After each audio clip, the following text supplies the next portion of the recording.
सोलापूर जिल्ह्यातील बार्शी तालुक्याच्या वैराग परिसरामध्ये खुनाची धक्कादायक घटना समोर आली असून मित्रानंच मित्राची दगडानं ठेचून हत्या केली। क्षुल्लक कारणावरून सुरू असलेल्या वादातून ही घटना घडली असून या घटनेमुळे परिसरात खळबळ उडाली। मृत व्यक्तीच्या कुटुंबियावर दुःखाचा डोंगर कोसळलाय। दिनेश उर्फ आप्पासाहेब कापसे असं मृत व्यक्तीचं नाव असून बबलू मुळे असं आरोपीचं नाव आहे।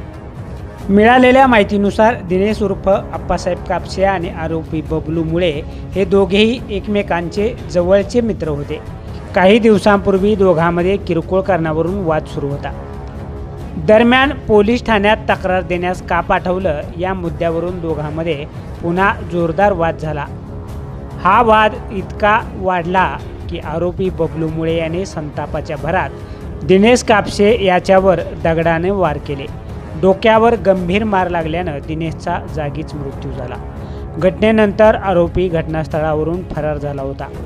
या प्रकरणी मृताच्या भावाने वैराग पोलीस ठाण्यात फिर्याद दिली असून त्यानुसार बबलू मुळे याच्या विरोधात खुनाचा गुन्हा दाखल करण्यात आला आहे। या घटनेमुळे वैराग परिसरात भीतीचा आणि संतापाचं वातावरण निर्माण झालं असून एकेकाळचे जिवलग मित्र असलेले दोघे इतक्या टोकाला जाऊन पोहोचल्याने नागरिकांमध्ये सुद्धा हळहळ व्यक्त केली जात आहे।